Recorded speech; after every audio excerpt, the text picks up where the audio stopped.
President of Powerhouse. Yay. How are you, my darling friend? I'm well. How about you? I'm fighting off. I have a flu. I have a little bit of a flu, but I'm doing okay. I'm NyQuil'd out of my mind, actually. So I'll try not to slur my words. It's just making me between the NyQuil, the Diet Coke, and 2 cups of coffee. I'm ready to rock and roll. A very strong martini that we can't see off. Right? That's later today, right? It'll kill everything. Yeah, there you go. How have you been? It's been a while since we saw you. I did tell you the story about how my mother tried to kill a cold with sherry once. It was not pretty. Oh, no. Oh, gosh. Well, you got to try. FreightWaves is the #1 source for transportation and logistics news. FreightWaves.com provides you with in-depth news coverage, data, and insights from the leading industry journalists and market experts. On FreightWaves.com, you can also watch the only streaming TV network dedicated to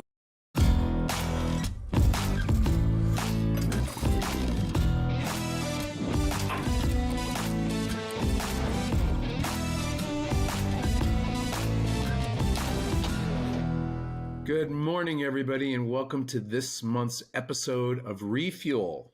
We have a new guest this time. This is a good friend of mine, Don Thibodeau, who is CEO of Fuel Hub. And okay, so I was trying to remember today how far back you and I go. Oh, man. Scott, I'd say probably circa 2009, 2010, back when I was a student in one of your winning fuel buying courses. Long time ago, but I tell you what you taught then is as true now as it was way back then. So hats off to you. Go on for 10 more minutes. No, I'm just kidding. You are truly one of the nicest people I've known in this crazy fuel buying business. It's a pleasure to have known you. So what we've been talking about, Don, for the last probably about 6 or 7 months is we've been talking about how fuel buying for people, that buy bulk amounts of fuel, has become, it's almost like a forgotten stepchild for a lot of companies. They know they have to buy it. It's a huge, gigantic expense, but only the largest companies really have a dedicated fuel desk where they put solid resources toward this. And what we've been trying to tell people is, it's really, really important, given the volatility in the markets and just the general tenuousness of supply and all this stuff, that they should focus more attention on it. So tell us a little bit about what you do and your services, because I think it's interesting for our viewers who buy fuel to know that there are other options instead of housing it all internally. Yep. So we are a managed service provider to bulk fuel buyers. So as you so elegantly laid out, all but the largest bulk buyers are without dedicated fuel teams. And so that vacuum costs money. It costs money from the standpoint of not having the internal expertise, the internal tool set, the internal wherewithal to have an efficient supply chain. And so we step in, Fuel Hub steps in as an extension of our customers' team. So we are an extension of procurement, an extension of treasury, an extension of their operations team, bringing everything together from a technology standpoint, from a supply chain standpoint, from a data standpoint, from a software standpoint, so that they simply don't have to worry about it. And this works in the case of a bulk buyer who fuel is an enabler for. So maybe they have a fleet, or maybe there's a commercial use to how they use fuel, all the way to the other end of the spectrum, those who fuel may be their business. They retail fuel or resell fuel. However, they don't have the capacity, the scale, the wherewithal to hire an internal fuel team. So they turn to us, Scott, and we are one of maybe a handful of companies across the country that offer this type of model. And potentially I'll have some time today to elaborate on the differences, because it is a nuance. Right. So it was always interesting, and just to interject for a second for the guys that are watching this, when I used to teach the field buying class, we would go around the room and everybody would introduce themselves, and the things that we would say would be, "Tell us how many gallons a year you buy," right? And inevitably, there were like probably 10 people in the audience that bought like staggering amounts of fuel. That literally, this person was attending the class because 2 weeks ago they were buying pencils or paper clips, right? Now you're like having to buy this enormously huge and volatile thing. So okay, talk to us a little bit about. You and I were talking earlier. What is the difference between what you do, which is managed services, and vendor management? What's that difference? Yeah. Yeah, no, that's a fantastic question. And the way that I like to address it is I like to use the metaphor of a buyer's real estate agent. That is very similar to what we are as a managed fuel provider. So when you talk about buying a house, you're talking about a significant purchase, maybe on average $300,000, $400,000. Well, when you buy fuel at scale, Scott, as you know, you're buying the equivalent of that $300 or $400 once a month, maybe once a week, or maybe for some of the larger players, once a day. Now it's a big, because it's such a big ticket purchase, you really need to consider, how do you get representation in the form of the equivalent of a buyer's agent? The seller's agent. I'm talking real estate, and I promise you, I'm gonna make the analogy plain here. But when you think about a real estate transaction, the seller's agent cannot represent you as the buyer. And the reason why is because their interests are inherently in conflict with yours as the buyer. They're trying to sell max price for their client, the seller. Their commissions are tied to it. As a buyer, you need that buyer's agent, right? When you're buying a house, so you can get the comp, so you can get the appraisal and understand that you're getting what you're paying for, the inspection. You need someone to guide you through the paperwork, the closing process, and ultimately ensure that your best interests are accounted for. That's what a managed service does. It's an extension of your team as the buyer, looking out for your best interests, making sure that what you are buying is what you are getting, making sure that the price that you are paying for what you're getting is right and exact, and that there isn't any back end exposure, ensuring that your interests from a cost perspective are accounted for from not just the time of establishing supply and transportation relationships, but the day to day financial implications of what comes across the desk. Is that price correct? So what about when I have to negotiate with my supplier, right? Because half the time one of the biggest pitfalls with most buyers is they don't realize that they can leverage their rateability and how much fuel they buy into a good fuel contract. So like, what do you guys do as far as that goes? Because that's tricky. Yeah. Yeah, no, it is. I mean, so when you talk about rateability, you talk about volume, inherent in that is leverage. The more volume you have, the more leverage you have, the more rateable you are. That's what everybody in the supply chain wants. But what we have found is that for buyers that don't have their own fuel teams, they miss the mark. So they'll have a pool of vendors that they will traditionally go to. Maybe these are the same vendors year after year. The pool never expands.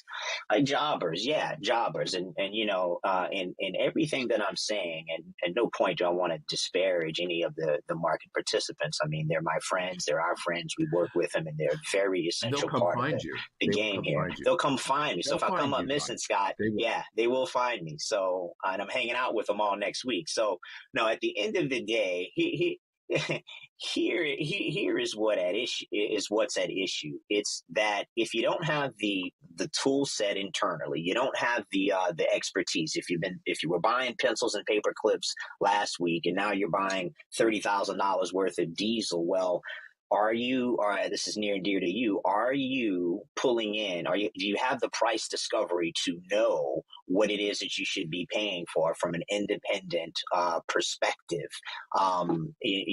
What I use the seller's agent analogy in that inherent sort of conflict of interest. It's not the seller's or your fuel rep's fault, right? they are inclined to try to maximize profit for themselves as a supplier. But when you know what they know, when you have the tools that they have, now you can come to the bargaining table and negotiate from a place of balance versus a place of simply blind trust. Because human beings are human beings at the end of the day. It's a very small margin business, Scott. And so you want to remove that risk from the table, know what you're talking about, know what to ask for, know what you're getting. You hit on a great point. Education is everything in this business. The guys who get the best deals, the guys that know how to negotiate, have some type of price discovery at their fingertips. They should not only get their verified price from whoever they're buying it from, but you should always have some type of intraday pricing. So what do I do if who is your ideal, if you're a fleet, like, is there a size requirement, or does it matter how much you buy or how many trucks you have or whatever? Yeah. So for us, as an example of a managed service provider, our customers run the gamut. So we have single site operators as a customer profile, only one C store, all the way to hundreds of C stores all across the country. We have those that operate fleets at several locations.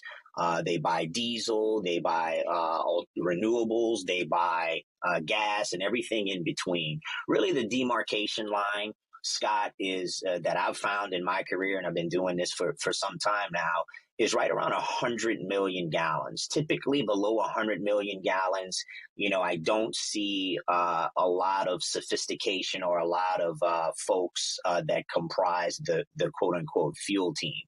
Upwards of 100 million gallons, you start getting into big, robust companies where, that's something that they invest in. They invest in folks and have a robust team. So those folks are okay. But below that 100 million gallon mark, you're probably leaving some money on the table. And it's one of those things where you don't know what you don't know. And the paradigm that has been around forever is one where, hey, I'm simply going to talk to these 4 or 5 guys. I'm going to pick an Opus price or an Opus benchmark that I think I can interpret. I'm going to get the results in, and I'm going to go with the lowest bidder. And that's how business has been being done forever. It's a model, I'm not here to pass judgment on it, but can and should it be done better? I think so.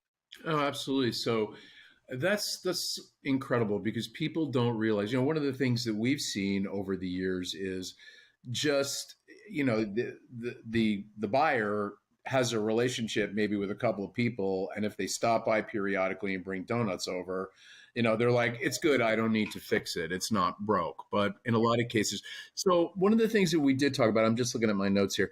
What are some of the things that companies will typically miss so if I go with a vendor model versus, a more top to bottom model, what are the things that we'll typically miss? Yeah, no, that's a good question. So, these are conversations that I've had just in the last month. I'll give you 3 examples. Last month or 2. So we had a government client who we did an audit for. We did an audit in one of their locations among many where they had one supplier, and they asked us to audit the contract versus the invoice. And things weren't lining up. Suffice it to say, Scott, things weren't lining up at all. So we reached out to the supplier with the permission of the client. And here's what the supplier said. The suppliers, we said, hey, look, the price isn't matching up to the invoice. What's going on? We are pulling down the price discovery, and we see what the price is per the contract. That's not what you have on your invoice. What do you show for these dates? And the answer that we got, Scott, was, well, we actually don't subscribe to what's on the contract. We actually get pricing another way, and it was close enough. Close enough is the word that was used, Scott, and I can't tell you how profoundly improper that is, because close enough can be very far off, as you know, when we're talking about a game of points per gallon. Right. If you're somebody that takes fuel every day or every other day, close enough is that could be, that's two employees at the end of the year that you could buy to bolster your infrastructure. That's insane. That's crazy. And that I'm sure that happens so often, right? It does. Let me give you one more poignant example, because this one's probably 2 weeks old. We had a customer come to us and say, "Hey, we need help. We don't know what we're doing. We're buying, tens of millions of gallons per year." And as we went through discovery, we started working with them to determine what it is that they needed. Well, they cited that they're currently getting pricing, so they're doing price discovery is what we were led to believe. Well, when we dug a little deeper, they were getting their price from their supplier, Scott. They weren't doing an independent price discovery. They were getting it from the supplier, essentially taking the supplier's word for it. I'm not here to cast judgment on the supplier, but that is so inherently not what you want to be doing from an audit and controls perspective. Right, right. And that happen. Oh my gosh, that happens so often, and people don't realize. I mean, when I was at Opus, we thought sometimes that we were like not only selling data, but we were psychiatrists. Because you get these people on the phone and you use the word poignant, and my God, that is just a brilliant way to describe it, because you hear these people and how much money that they've left on the table and how long it went on for. And, and a lot of time now they have to go down the route of recovering it, and it's a mess. You got to clean it up, right? You got to get it cleaned up. Okay. Where else? Like, what about with taxes and all that stuff? Because taxes, like now we just have the Superfund tax, right? So that's like a whole nother thing that happens. And you've got all these other regulatory issues that come into play. So like talk about that a little bit, if you don't mind. Well, I mean, that's among the data points that typically gets missed. Your philosophy as a fuel buyer, if you do not have your own fuel team, is to, in essence, put the onus on your vendor to quote unquote get it right. Well, how do you know if you're a multi-site, multi-state fuel buyer? Taxes is a thing for you, because taxes change. I mean, I'm buddies with a lot of the folks at Avalara and elsewhere, but they've built a business, a practice around that. It's complex. Taxes change; they're different. If you miss a tax, you can be on the hook for it. You can have to pay it back. Are your exemptions accounted for? There's all sorts of things when it just comes to that. So pricing, tax determination, the more sites you're talking about, the more jurisdictions you operate in, the more complicated it is. And to not have an independent method to audit, to validate, to track that your supplier is in fact getting it right is to leave yourself completely exposed. And I'll go one more from some of your historical methodologies and classes from yesteryear. So if you don't know what's happening in the cash market, and you have all these sites, right, the cash markets, and you're just taking deliveries willy-nilly because your vendor managed, you could be leaving thousands on the table per delivery, simply because a load was brought at 4:00 today instead of 6:00 today. Happens every day. But if you don't have the internal wherewithal, if you don't know what your vendors know, if you're not on the same page, yeah, you might get that delivery, and that's exactly what you signed up for in the contract. But how many thousands are you leaving on the table simply because you don't know what you don't know? It's a staggering amount of money. It's a staggering amount of money. I mean, people don't realize, they don't realize that you have to have a well-written contract with a visible price point. right? And understand what you're buying on, right? Are you buying on a rack price? What time is that rack price benchmark? More than that, if you're buying on an index, right? If you're buying on a spot price, and we say this all the time, and I don't know if you agree with me. I hope you do. But I think if you do that type of fuel buying formula that's tied to a spot price, you got to have intraday spot pricing at your fingertips so you see what happens, because those markets are crazy volatile. And it's insane. Yeah, well, that's great. So if I, where can I, as somebody who maybe hires somebody like you and brings you guys on board, like what kind of return on investment? I mean, like where, obviously it's going to cost me something, but what's in it for me? Yeah. Well, the way that our model really sort of works, Scott, is that if we can't pay for ourselves, we're not the right fit. Right. So upfront, one of the things that we'll do upon discovery with a new potential customer is we really seek to understand their business. So we get into the weeds. How have you been buying? What have you been doing? What's your volume? Where are you buying at? What kind of internal processes do you have? And then we make suggestions, Scott, based on best practices learned over the last 20 or so years. So some of the impacts, to answer your question directly, that we've seen, really it gets into this is a supply chain term, total cost of ownership. Scott. So it's not just about how much am I paying for my fuel. There are a lot of things that surround simply the act of paying a price per gallon. There is the pay term, which is something that my team and I have really been unpacking and getting into. There's the cost of capital, which is part of every single fuel transaction.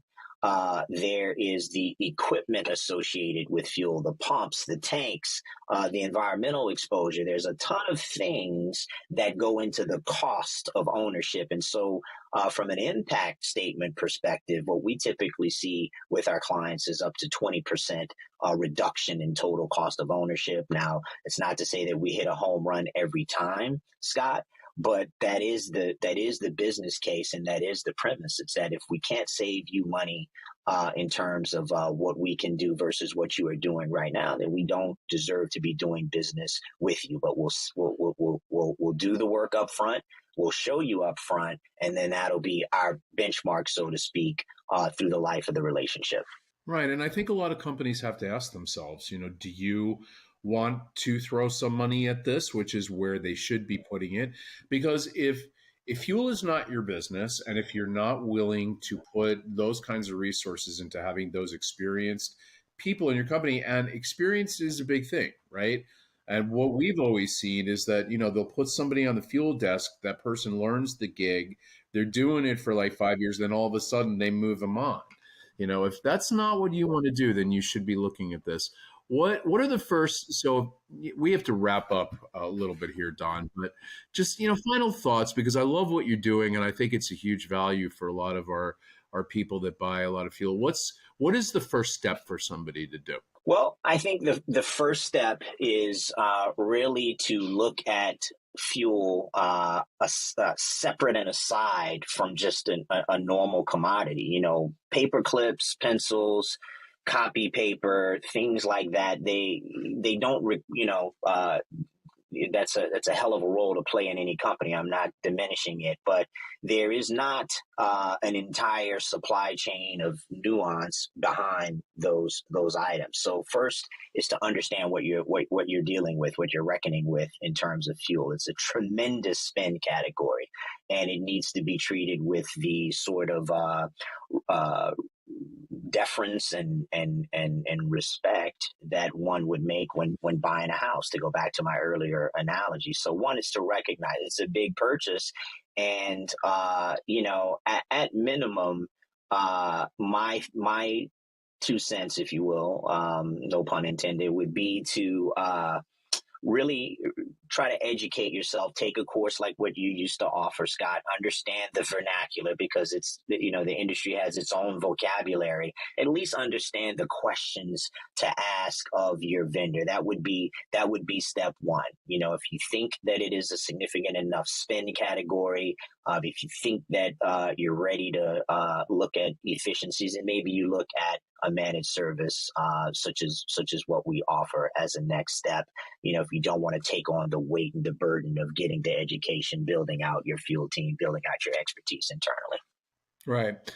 And it's also important to know that this is very much a relationship business, right? It's very much about working with people. And we've said this over the years to people, you know, you have you have a relationship with your physical supplier. You know, if I engage someone like you, I have a relationship, because look, I'm going to want my hand held, right? You know, because it is a big spend. You know, one of the things that we also tell people is, first of all, find your contract, right? Because half the time people don't know where their contract is. And a lot of time people don't know how much they buy every year. Which is a key number, and it's very sensitive for people. But, you know, I can say certainly from having taught a lot of people in our world and a lot of fleets that using something like, you know, what you all provide is a very, very wise choice if fuel is not your thing.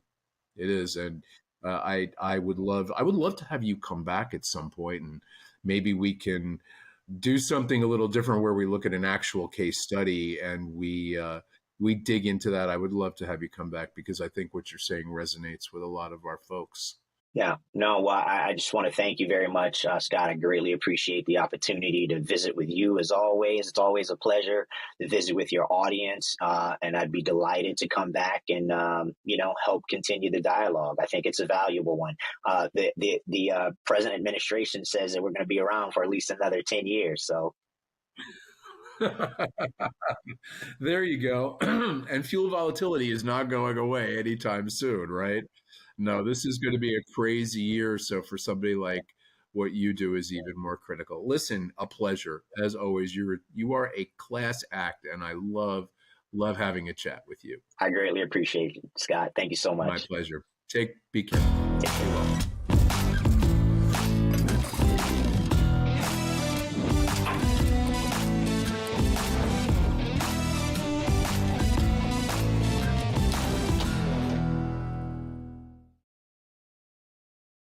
Welcome back to another edition of Check Call. Check Call. Check Call. Check Call. Let's go. Nobody works for free, so why should we be expecting our drivers to?